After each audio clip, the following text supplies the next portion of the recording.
Cette vidéo de Magali Ania de la chaîne Transmission et ses nièces aborde le thème des relations toxiques et vitales.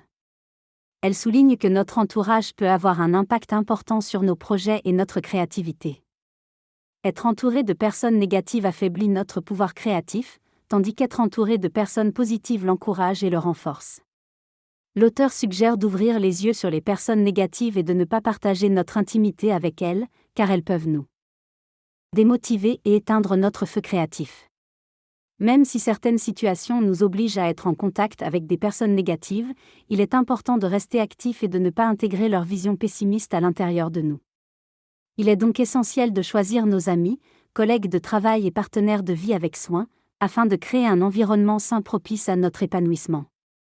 L'auteur établit également un lien entre les relations toxiques et le cordeau, symbolisé par le serpent, expliquant que ce dernier peut être tentateur ou porteur de sagesse.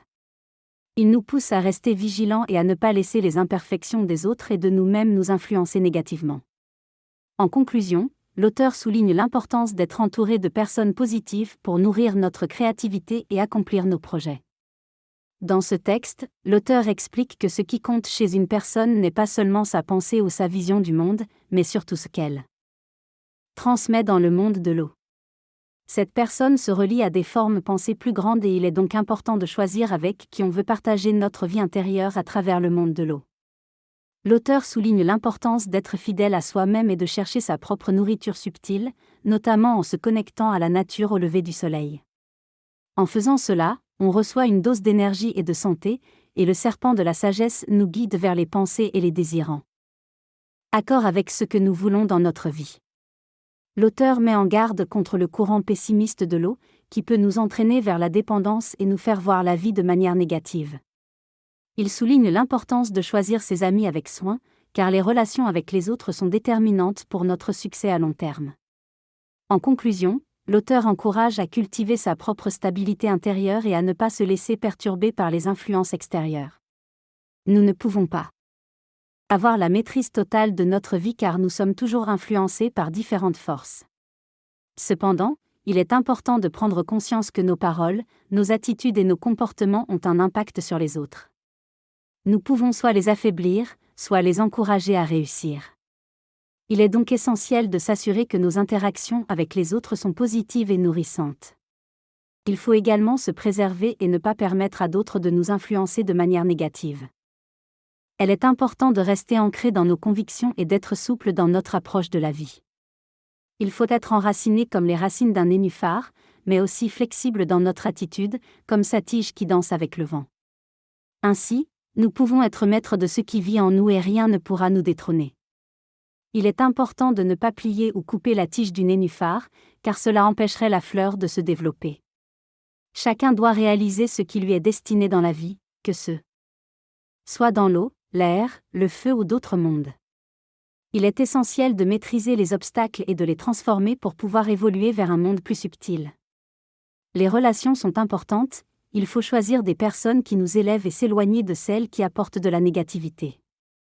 Il ne faut pas avoir peur de dire ce que l'on pense, tout en étant respectueux, et de rester fidèle à nos convictions. La notion de positivité ne consiste pas seulement à penser positivement, mais aussi à faire face aux difficultés et à choisir comment y réagir.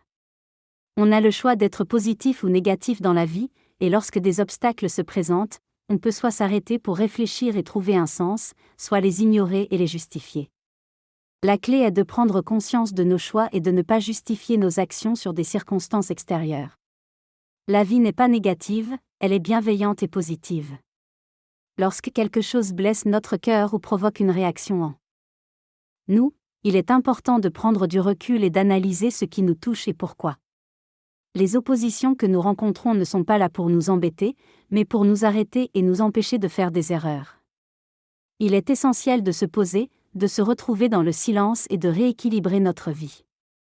Il ne faut pas justifier nos problèmes en les attribuant à des forces sombres, mais plutôt prendre la responsabilité de nos actions et de leurs conséquences. Il est également important de s'entourer de personnes positives et bienveillantes, et de s'éloigner de celles qui sont pesantes. Notre vie dépend de notre capacité à nourrir nos pensées, nos sentiments et notre vitalité intérieure avec des choses positives. Il faut savoir sélectionner les informations que nous absorbons et les relations que nous entretenons. Les bonnes relations nous aident à grandir, tandis que les mauvaises nous affaiblissent.